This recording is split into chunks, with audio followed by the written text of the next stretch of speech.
तो हमारी सोसाइटी में एक बहुत ही खतरनाक चीज़ हो रही है अभी रिसेंटली एंड दैट इज़ कि हमने अपनी हिस्ट्री को एक कॉमनल एंगल से पढ़ना स्टार्ट कर दिया है। और ये हिस्ट्री पढ़ने का बहुत ही बेकार तरीका है, बहुत ही बकवास तरीका है। और आप हिस्ट्री नहीं पढ़ रहे हो, आप प्रोपेगेंडा पढ़ रहे हो। एक कॉम्युनल एंगल एक बायस एंगल होता है, यानी कि आप वही चीज़ पढ़ोगे जो कि आपके बायस को कंफर्म करेगी, जिसको कहते हैं कन्फर्मेशन बायस। जैसे कि अगर आप हिंदू हो और आप ये चाहते हो कि हिंदू अच्छा दिखे, तो आप हिंदू रूलर्स को पढ़ोगे और उन्हीं हिंदू रूलर्स को पढ़ोगे और उन्हीं का एग्जाम्पल्स होगे जिन्होंने अच्छा काम किया। आप उन हिंदू रूलर्स के बारे में बात नहीं करोगे जिन्होंने बहुत सारे कत्ल किए, इधर उधर लोगों को मारा, लूट पार मचाई, औरतों के साथ रेप किया। इन हिंदू रूलर्स के बारे में आप बात नहीं करोगे। एंड सेम अगर आप मुस्लिम हो तो आप यही सेम चीज़ करोगे। आप उन्हीं रूलर्स के बारे में बात करोगे जिन्होंने लूटपाट नहीं मचाई, जिन्होंने रेप नहीं किया, जो कि अच्छे रूलर्स थे।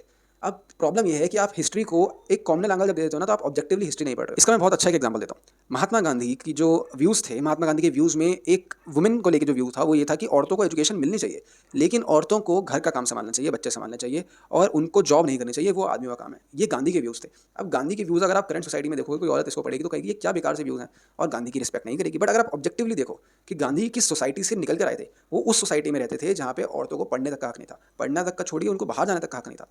उस सोसाइटी में गांधी के ये व्यूज़ होना कि औरतें पढ़ें, वो उस सोसाइटी के हिसाब से तो प्रोग्रेसिव व्यूज़ हैं, बट हमारी अभी करंट सोसाइटी के हिसाब से बहुत ही एग्रेसिव व्यूज़ हैं। तो इस चीज़ के लिए हमें हिस्ट्री को एक्चुअली ध्यान से पढ़ना पड़ेगा, एनालाइज करना पड़ेगा कि उस सोसाइटी के हिसाब से क्या हो रहा था, क्या नहीं हो रहा था। तो जो हल्दी घाटी का बैटल था, जिसमें महाराणा प्रताप और अकबर की लड़ाई हुई थी, उसमें अकबर की सेना का जो कमांडर इन चीफ था वो था मान सिंह। मान सिंह भी एक राजपूत लीडर है और महाराणा प्रताप भी एक राजपूत लीडर है। तो जब ये दोनों ही राजपूत हैं, दोनों ही हिंदू हैं, तो ये हिंदू मुसलमान की लड़ाई कैसे हुई? और एक कमाल की बात कि महाराणा प्रताप के जो एलाइज थे, लोग कहते हैं कि उनके साथ कोई एलाइज नहीं थे, लेकिन उन्होंने हिस्ट्री आगे पढ़ी नहीं है। महाराणा प्रताप के साथ जो एलाइज थे उसमें अफगान्स भी थे। अफगान्स मुस्लिम होते हैं। अब मुसलमान अकबर के खिलाफ लड़ रहा था तब तो आप कुछ नहीं कहते।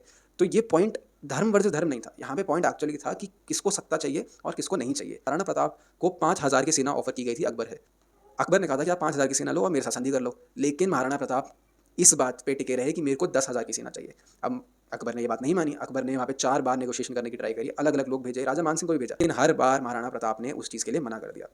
तो यहाँ पे धर्म और धर्म की लड़ाई तो है नहीं, लेकिन आप एक कॉमनल एंगल, एक बायस एंगल से अगर हिस्ट्री पढ़ोगे तो आपको यही लगेगा कि एक कॉमनल एंगल है। अब इसका मैं एक और एग्जांपल दे सकता हूँ, वो है सर सैयद अहमद खान। उन्होंने अलीगढ़ मुस्लिम यूनिवर्सिटी की फाउंडेशन रखी, तो वो पाकिस्तानी नोट पे क्या कर रहे थे? 2022 में पाकिस्तान ने एक नोट निकाला जिसमें सर सैयद अहमद खान की फोटो थी। उसी नोट पे एक और फोटो थी मोहम्मद इकबाल की। मोहम्मद इकबाल वो व्यक्ति हैं जिन्होंने गाना लिखा सारे जहाँ से अच्छा हिंदुस्तान हमारा। जब वो उस हिंदुस्तान की बात कर रहे हैं तो आपको ऑब्जेक्टिवली पढ़ना पड़ेगा कि वो किस हिंदुस्तान की बात कर रहे हैं। वो इंडिया की बात नहीं कर रहे थे उसमें। उस हिंदुस्तान में पाकिस्तान, बांग्लादेश और इंडिया तीनों आते थे, पर उस टाइम पे वो ब्रिटिश एम्पायर के अंडर आता था। तो ये बोलना कि सारे जहाँ से अच्छा हिंदुस्तान हमारा, उसमें ना पाकिस्तान की बात हो रही है ना इंडिया की बात हो रही है, उसमें एक क्यूमुलेटिव कंट्री की बात हो रही है। तो ये बात आपको तभी समझ आएगी जब आप एक ऑब्जेक्टिव एंगल से हिस्ट्री को पढ़ोगे और ये जानोगे कि हिस्ट्री को एनालाइज करना पड़ता है, समझना पड़ता है कि उस टाइम पे अगर ये हुआ तो क्यों हुआ।